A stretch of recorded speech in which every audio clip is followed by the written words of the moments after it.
un soir à Hernani, à Paul Meurice. Le vieil homme fit halte. L'homme arrosait au loin les croupes de basalte. La montagne semblait courir au golfe clair.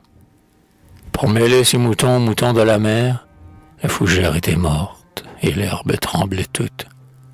Et, noir contre le ciel, au tournant de la route, où malgré la saison, deux genêts épineux gardaient du velours jaune entre leurs piquants bleus. L'homme, qu'enveloppait une vaste rotonde, était assis de l'air le plus triste du monde, sur un petit cheval à tête de mulet. Zone d'un riori, demandai-je. Quel est ce village? Et du doigt je montrai un village, tout en scandant ces mots de la langue sauvage, vieille comme la roche et comme l'océan. Mais ma voix n'avait pas le chant, guipuscoa. Le vieux basque espagnol, sans cesser d'être triste, toucha le bord pointu de son béret carliste, laissa courtoisement tomber sur l'étranger le mépris d'un regard qui semblait déroger, et répondit. Genêt, sapin, fougère, ronce, je connaissais pourtant d'avance sa réponse. Je savais par quel mot trisyllabique et fier, qui mettrait tout d'un coup de la gloire dans l'air, ce vieux pâtre hautain allait répondre.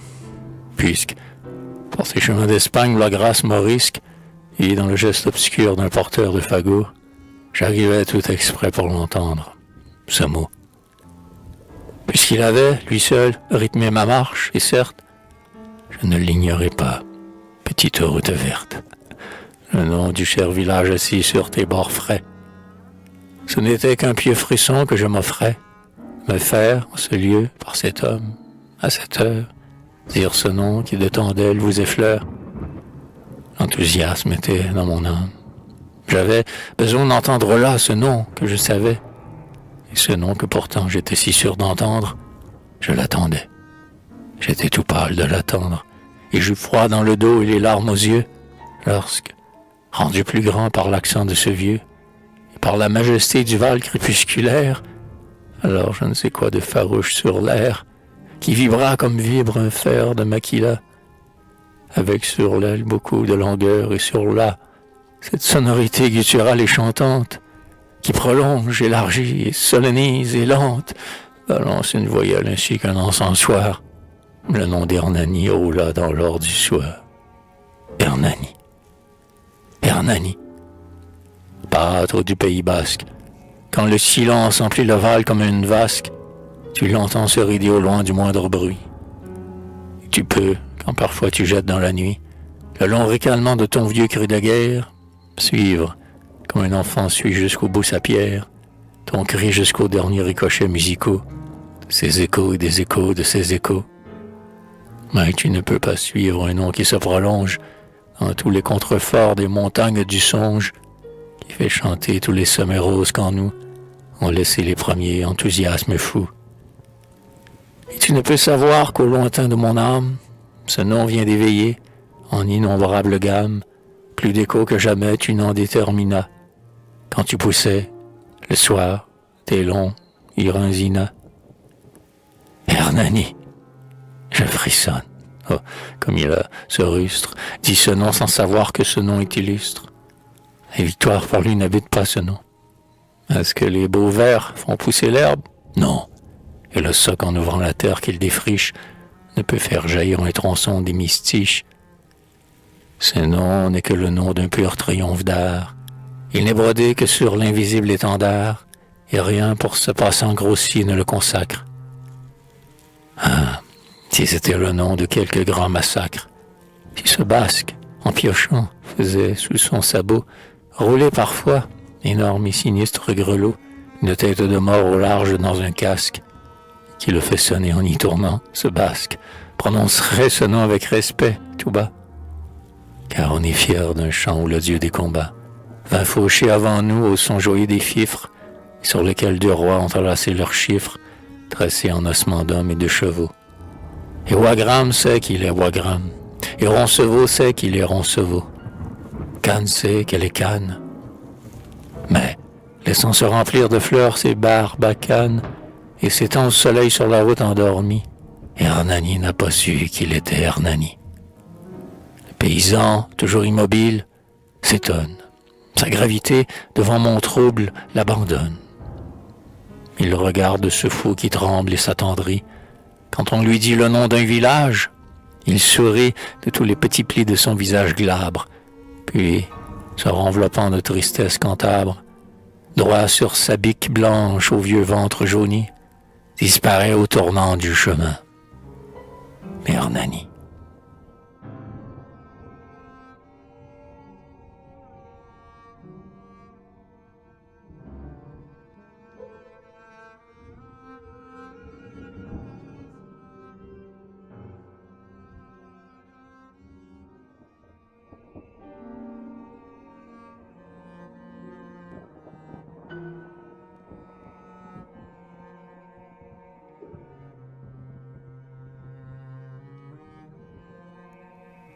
J'avais dit, puisqu'il existe, entre Irun et Tolosa, un village fier et triste, où la gloire se posa, puisqu'en descendant vers l'Èbre, on entend, près d'un retenu, palpiter un nom célèbre sur un village inconnu. Puisque, étant le nom d'un drame, et le nom d'un drame en vers, ce nom-là me touche l'âme, comme avec des lauriers verts. Et puisque d'ailleurs les choses s'arrangent mal à ce point, las, que les apothéoses, moi seul ne les verrai point. Puisque, au divin porte lire, je ne sais pas où je puis aller prier pour te dire que de ta suite j'en suis.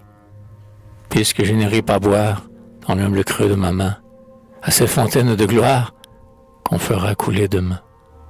Je prendrai devant ma porte ce chemin bleu qui conduit à ce village qui porte ce nom qui chante et qui luit. J'irai voir, passant la rune, au vieux village Hidalgo, ton chapeau de tuile brune, empanaché par Hugo. J'irai parmi le mystère de la route et du buisson, célébrer le centenaire à ma modeste façon. Aucune voix indiscrète ne viendra me faire un cours. L'ouvre, l'homme et le poète, le vent fera les discours. Oh, je n'aurai pas la pompe d'un cortège officiel, mais le coteau qui s'estompe et les étoiles du ciel. Un peu de brise française, en ce soir de février, soufflera dans le mélèze et dans le genévrier. Je veux, pèlerin que grise, un espoir d'être béni, être là quand cette brise soufflera sur Hernani. Et j'étais parti. J'arrive, petite ville, et je vois ton arrogance pensive, ton noir profil d'autrefois. Déjà je vois apparaître un toit fier et surplombant, des balcons qui semblent être dessinés par Artaban. À mesure que j'approche, je vois mieux se détacher cette fantastique roche qui domine ton clocher. Je t'admire, je m'attarde à t'admirer dans le soir. Et pourquoi je te regarde, tu ne peux pas le savoir. Hernani du Val bleuâtre n'a pas entendu le corps que Hernani du théâtre fait sonner dans son décor. Tandis que ton nom s'envole sur le grand drame français, petite ville espagnole, tu murmures, je ne sais. Et tu t'endors, fier et triste, entre Irun et Tolosa, au front d'un guitariste, au parfum d'un mimosa.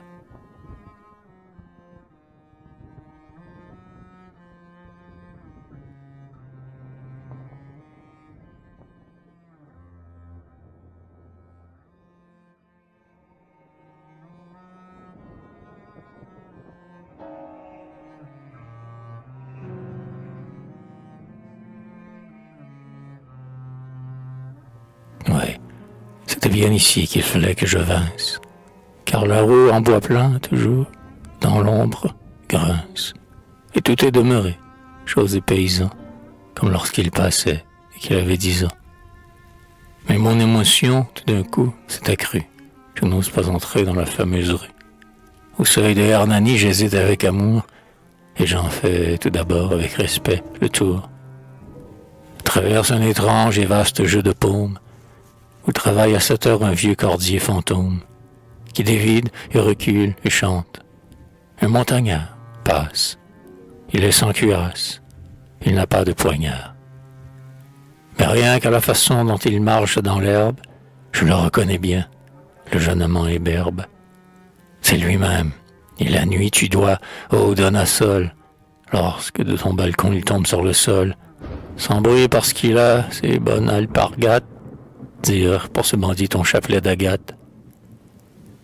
Oh, cet homme farouche, et qui possède l'art d'enfoncer son chapeau par-dessus le foulard, qui traverse son front d'un bandage vert pomme, va crier « Je suis Jean d'Aragon ». Et cet homme va trouver trop petit pour lui des échafauds. Non, cet homme se baisse et ramasse une faux, et jette cette faux sur son épaule, et rentre chez lui, c'est pas qui fait de sa chaumière un antre. Et je vois s'avancer un être singulier, qui balance un bâton de bois de néflier, et c'est le célador du village, le garde de l'alcade, et surpris, soudain, je le regarde. Je n'en crois pas mes yeux. Pourquoi donc, célador, sur votre béret noir ces deux lettres en or? Que veut dire V.H. Il répond avec pompe, Villa de Hernani. Cet espagnol se trompe. Ah, quand, pour te grandir encore, on t'exila, maître, tu n'aurais eu qu'à venir vivre là. Tu été somptueux, formidable et logique. La ville était marquée à ton chiffre magique. Certes, j'aime cette île où ta grande ombre erra, mais j'aperçois le roc de Santa Barbara s'ériger âprement, et je regrette presque, en voyant un rocher tellement hugoesque, que lorsqu'on t'exila, tu ne sois pas venu, prince de Hernani, vivre sur ce roc nu. Je te vois, habitant, là-haut, parmi les ailes, aux grands dessinateurs de tours et de tourelles, cette espèce de noir donjon médiéval que tu faisais sortir avec un ciel, un val, et des mâchis coulés dont le créneau s'échancre de l'élargissement d'une arabesque d'encre. Mais tu n'es pas absent, malgré que ton manoir soit construit seulement par les vapeurs du soir. Superbe castellan d'une invisible crête, tu restes à jamais perché sur ta conquête. Ce village orgueilleux sera toujours à toi. Il n'est plus à l'Espagne, il n'est plus à son roi. En allongeant sur lui la griffe d'un poème, tu l'as pris, ce village, à Don Carlos lui-même. Mais que dis-je? Tu n'as pas attendu si tard. Enfin, tu l'avais pris, en passant, d'un regard. Si bien que Hernani, que ton œuvre accapare, est bien plus dans Hugo qu'il n'est dans la Navarre.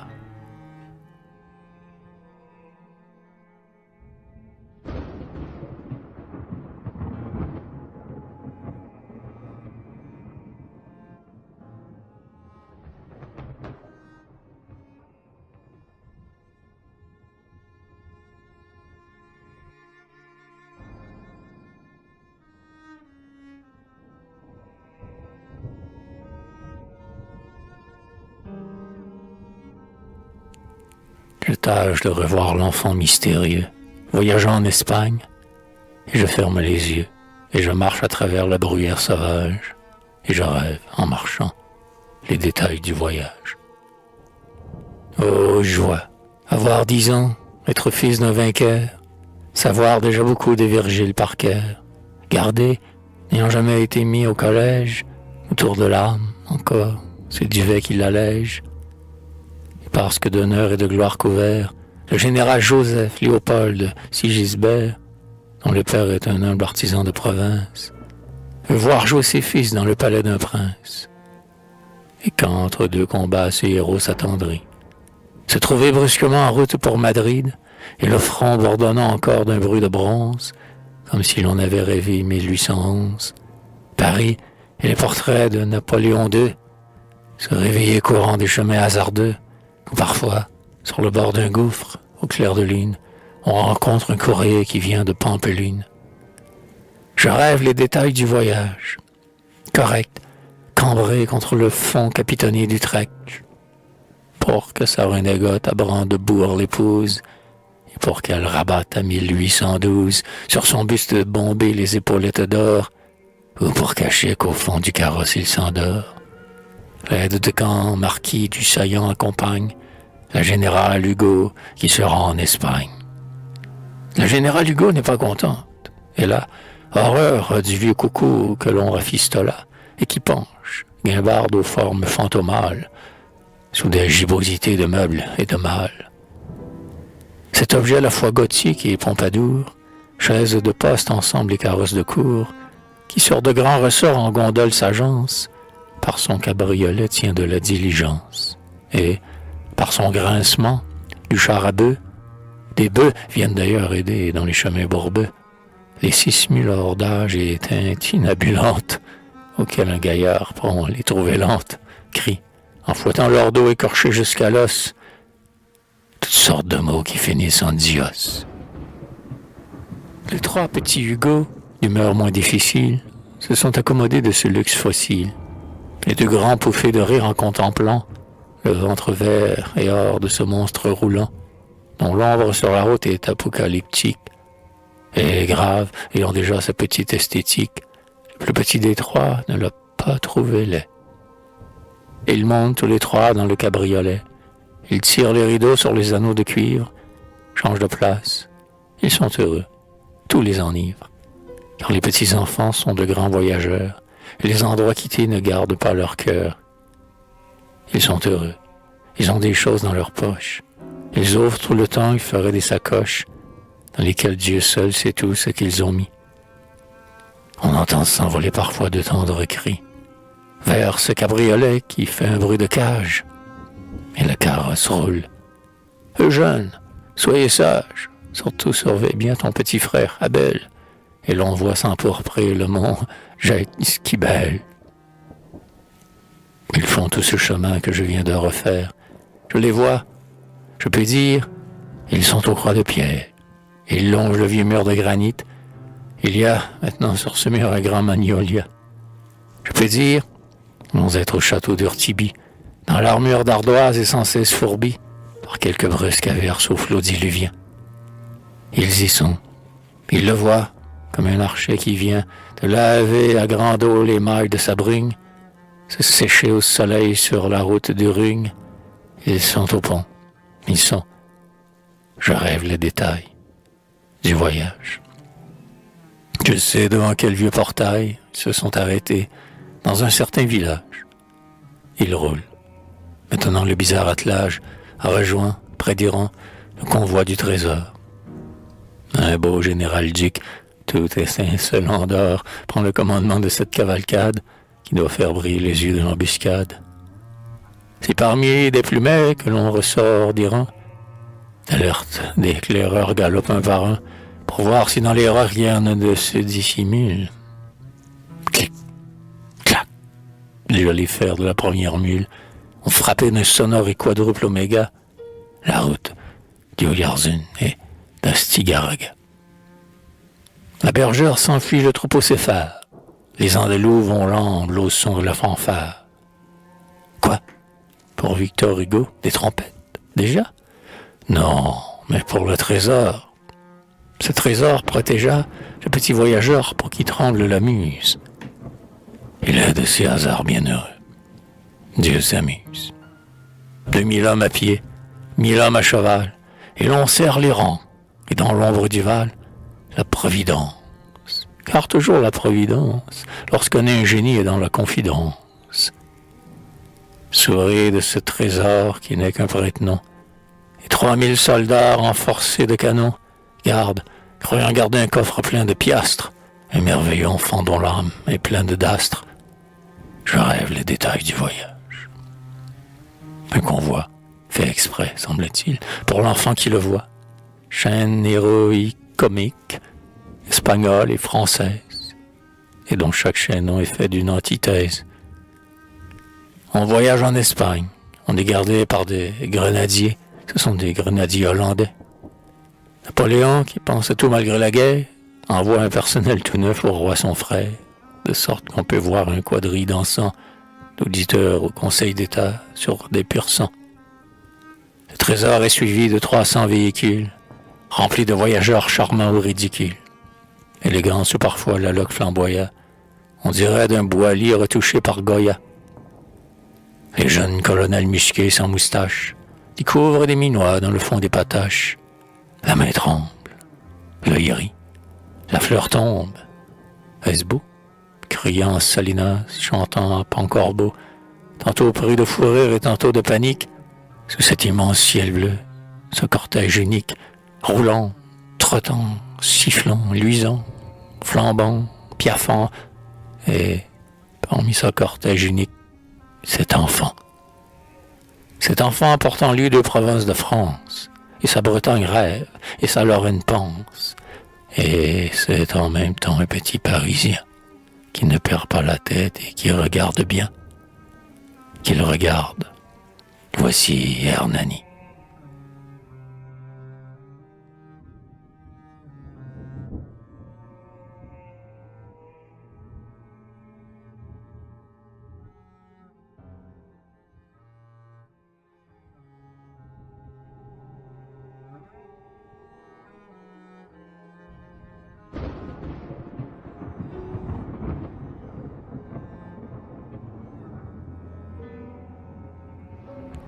Les voitures passent sous la visière énorme des toitures, dans cette rue étrange où je monte en rêvant. C'est l'Espagne enfin. Je sais bien qu'au-devant de celui qui sera son poète, l'Espagne, avait mandé sa grâce à travers la montagne, qu'elle avait détaché vers lui quelques splendeurs, vieux clocher chambellan, moulin ambassadeur, chargé de l'accueillir au seuil de la Biscaye, d'un peu de majesté, de morgue et d'antiquaille. Je sais bien qu'au-devant de lui qui venait, elle avait envoyé le soleil, le genêt, le vent du sud chantant son grand air de bravoure, que déjà cette reine, aux portes des Cibourgs, avait fait de sa part saluer cet enfant, par un vieux mendiant de rouge se coiffant. Mais c'était Hernani, noir village, je t'aime, qu'elle avait décidé de l'attendre elle-même. Et tous les murs étaient pavoisés de haillons, depuis qu'on parcourait les âpres régions. Pour la première fois, le convoi faisait halte. De sorte que ce fut vraiment, je m'exalte, je parle seul tout haut, je ris. Ce fut ici que la rencontre eut lieu. Noir village, merci. Tout à l'heure, en passant, on me montrait une île. J'ai dit au batelier, ta barque est inutile. Que peut me faire à moi sur quel bout de terrain un haro se rencontre avec un mazarin? Je veux voir Hernani.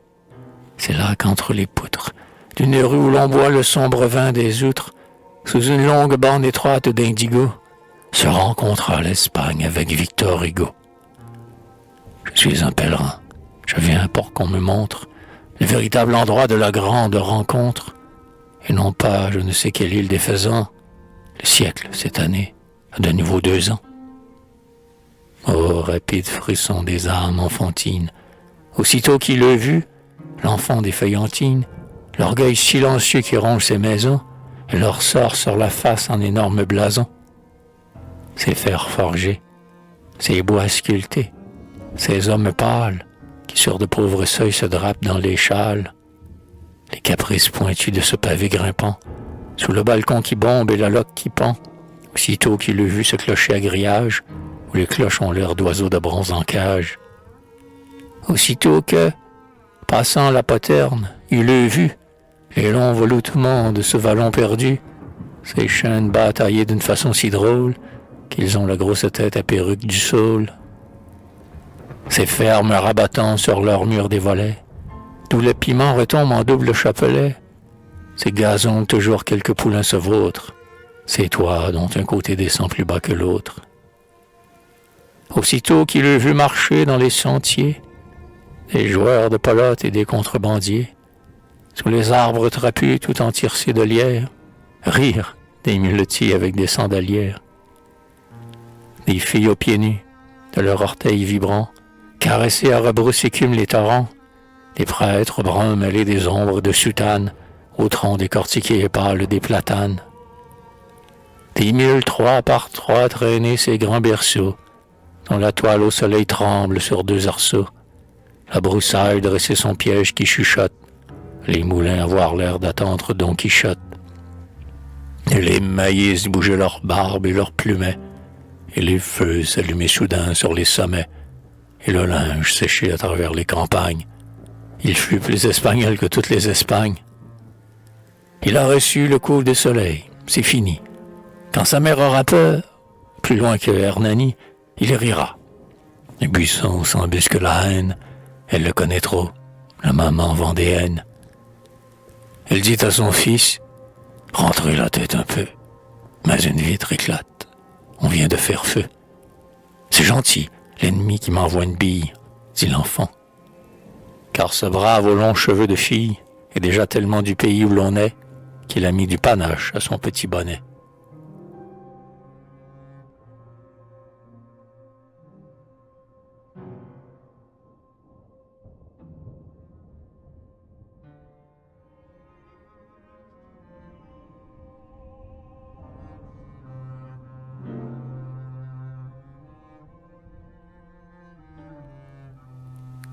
Oh, mystère charmant et profond de l'enfance. Quoi? C'est être joyeux d'enfreindre une défense, qui rit, qui parle seul, qui joue, et qui soudain semble pris pour ses jeux d'un immense dédain, et rêve, dédaignant l'image ou la praline, dans le plus sombre coin de la vieille berline, qui montrait tout à l'heure un golfe avec son doigt, en demandant « Quel est ce gros saphir qu'on voit ?» Ce garçonnet ravi d'abîmer son costume, c'est celui qui mettra son siècle sur l'enclume, qui pendant si longtemps sera terrible et seul, qui pratiquera si bien l'art d'être aïeul, que, par l'apprenti sortant tous de ses forges, les poètes seront ces innombrables Georges. Quoi, cet enfant, c'est lui par qui nous apprenons, que tous ces voyageurs croyaient avoir des noms, et c'est lui l'éternel parmi ces éphémères. Quoi? C'est le grand Hugo, ce petit Victor. Mère, qu'il y ait du respect parfois dans la douceur du baiser mis au front de votre enfant rêveur, que vos lèvres, parfois, en écartant des boucles, aient peur de se brûler à quelques scarboucles, frissonnez au milieu d'un rire, effrayez-vous de prendre l'avenir ici, sur vos genoux, et dites-vous, avec une ivresse inquiète, lorsque vous saisissez une petite tête pour essayer de voir au fond des yeux gamins, qui, vous tenez peut-être un monde entre vos mains. Sait-on à quel moment au juste le Dieu passe? Songez à la minute émouvante de grâce, ou, dans la vieille rue, au son d'un fandango, quel rythme un claquement de fouet, Madame Hugo sort du carrosse vert dont l'attelage souffle, et, prenant dans ses bras l'enfant qu'elle en mitoufle, distraite d'une voix qui sommeille à demi, lui dit légèrement, « Tu vois, c'est Hernani. » Aucun éclair n'a lui dans la ruelle noire, nul n'a senti tomber cette graine de gloire, et lui-même l'enfant n'est pas resté songeur. On se bouscule, on crie, on jure. Un voyageur chante, et le germe obscur descend au fond de l'âme. « C'est Hernani, tu vois ?» a murmuré madame, la générale Hugo, d'une distraite voix, et l'enfant regardait. « C'est Hernani, tu vois ?» dit cette mère, et tout, pendant cette minute, tout, dans le bruit, dans le carrosse, le grand verre dans la flûte soupire, le bandit, l'amour, le collier d'or, la bataille de 1830, le corps, Mademoiselle Mars, la salle qui trépide, tout, le lion superbe et le vieillard stupide, oui, tout fut au-dessus de ces villages fiers pendant cette minute en puissance, dans l'air. Cette minute-là fut grosse du chef-d'œuvre, et, faisant de son fouet zigzaguer la couleuvre, un jeune postillon sur un seuil étalait le rouge fatidique et vif de son gilet. Le rêve dans l'esprit des grands amants du verbe abonde avec amour autour d'un nom superbe. Il suspend, en secret, son cristal doux et lent, au nom qui s'alourdit d'un poids étincelant. Et quand, plus tard, cherchant dans cette ombre où tout reste, Hugo retirera de son cœur, d'un seul geste, le nom qui s'y enfonce en tremblant aujourd'hui, ce nom ramènera tout un drame avec lui.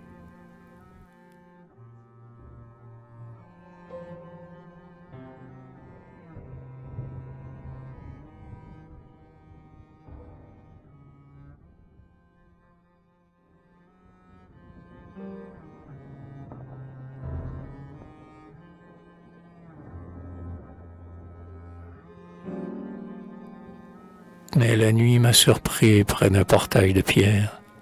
Alors je me souviens qu'il aimait la prière, qu'il a divinement murmuré « Va prier ».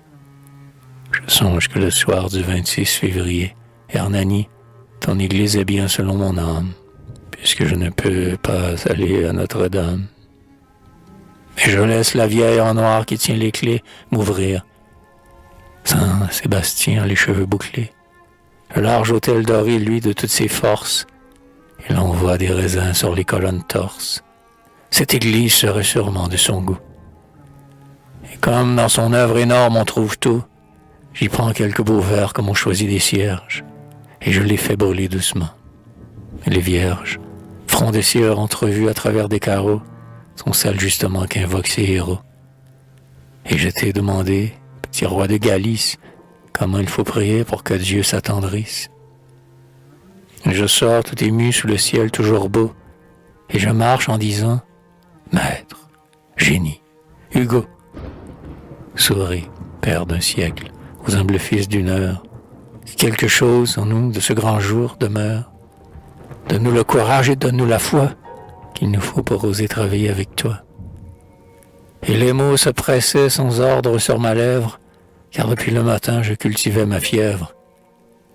Fais que nous nous levions la nuit pour travailler, que nous ne dormions plus à cause du laurier, et détache ta main un instant de ta tempe pour bénir notre front, notre cœur, notre lampe.